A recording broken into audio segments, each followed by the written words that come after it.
India மற்றும் இங்கிலாந்து அணிகளுக்கு எதிரான இரண்டாவது டெஸ்ட் போட்டி தற்போது இங்கிலாந்தில் வைத்து நடைபெற்று வருகிறது. அதுவும் இந்த போட்டியின் இரண்டாவது நாள் ஆட்டம் நேற்றைய தினம் நடைபெற்றது. 5 டெஸ்ட் போட்டிகள் கொண்ட இந்த தொடரில் ஏற்கனவே முதல் டெஸ்ட் போட்டியில் இந்திய அணி தோல்வியடைந்ததை தொடர்ந்து இப்போது இரண்டாவது டெஸ்ட் போட்டியில் விளையாடி வருகிறது. இந்த இரண்டாவது டெஸ்ட் போட்டி 2 நாட்களுக்கு முன்பு தொடங்கியது. இந்த போட்டி தொடங்கி டாஸ் ஜெயித்த இங்கிலாந்து அணி முதலில் பந்து வீச்சை தேர்வு செய்திருந்தது. அதனைத் தொடர்ந்து பேட்டிங் செய்ய களமிறங்கிய இந்திய அணியில் சுப்மன் கில்லின் அதிரடியால் முதல் இன்னிங்ஸில் இந்திய அணி 587 ரன்கள் எடுத்துவிட்டது. எப்படி 587 ரன்கள்? அதுவும் இந்த இரண்டாவது மேட்ச் நடைபெறும் இந்த பர்மிங்காம் என்ற மைதானம் என்பது இந்திய அணிக்கு இதுவரை ராசி இல்லாத மைதானமாகவே இருந்து வந்தது. இந்த மைதானத்தில் ஒரு இன்னிங்ஸில் ஒரு அணி 250 ரன்களை எடுத்தாலே அது சாதனையாக பார்க்கப்பட்ட நிலையில் இந்திய அணியோ 587 ரன்கள் எடுத்திருக்கிறது. இந்தளவு ரன்கள் வருவதற்கு காரணம் இந்திய கேப்டன் சுப்மன் கில் தாங்க. இவர்தான் தனி ஆளாக இந்த போட்டியில் 269 ரன்கள் வரை எடுத்திருந்தார்.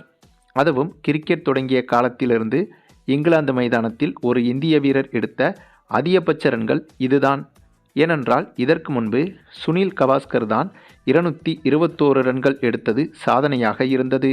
அந்த சாதனையை இப்போது முறியடித்து முதல் இடத்தை பிடித்திருக்கிறார் சுப்மன் கில்.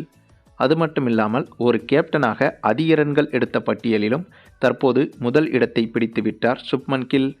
இதற்கு முன்பு இந்த சாதனையில் 254 ரன்கள் எடுத்து விராட் கோலி தான் முதலிடத்தில் இருந்தார். மேலும் வெளிநாடுகளில் இதற்கு முன்பு அதிக ரன்கள் எடுத்த வீரர் என்றால் அது கிரிக்கெட் கடவுள் சச்சின் டெண்டுல்கர் தான். 241 ரன்கள் எடுத்திருந்தார். இப்போது அந்த சாதனையையும் முறியடித்து 269 ரன்கள் எடுத்து இதிலும் முதல் இடத்தை பிடித்துவிட்டார் சுப்மன் கில். இப்படியாக இந்த ஒரு போட்டியில் சுப்மன் கில் அடித்த 269 ரன்கள் என்பது பல உலக சாதனைகளை முறியடித்து இந்த 269 ரன்கள் உலக சாதனையாக மாறிவிட்டது. மேலும் சுப்மன் கில்லை தவிர இந்த போட்டியில் ரவீந்திர ஜடேஜா 89 ரன்களும் யாஸ்வி ஜெய்ஸ்வால் 87 ரன்களும் அதிகபட்சமாக எடுத்திருந்தனர்.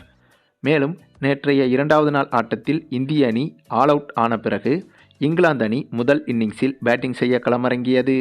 அப்போது வெறும் 25 ரன்களுக்கே 3 விக்கெட்டுகளை வீழ்த்தி இந்திய அணி பந்து வீச்சிலும் மிரட்டியிருந்தது. ஆனால் அதற்கு பிறகு லேசாக சுதாரித்து கொண்ட இங்கிலாந்து பேட்ஸ்மேன்கள் நிதானமாக ஆட முயற்சி செய்து வருகின்றனர். ஆனாலும் கூட இந்த போட்டியில் இப்போது இந்திய அணி வெற்றி பெறுவதற்கான பிரகாசமான வாய்ப்புகள் உருவாகியிருக்கிறது. எப்படியும் 387 ரன்களுக்குள் இங்கிலாந்து அணியை முதல் இன்னிங்ஸில் ஆல் அவுட் செய்துவிட்டால் ஃபாலோ ஆனை கொடுத்து திரும்பவும் இங்கிலாந்து அணியை பேட்டிங் செய்ய வைத்து இந்த போட்டியில் இந்திய அணி இன்னிங்ஸ் வெற்றியை கூட பெற்றுவிடலாம். ஆகவே அந்தளவுக்கு வெற்றி என்பது இப்போது இந்திய அணியின் கைகளுக்கு எட்டும் தூரம்தான் இருக்கிறது.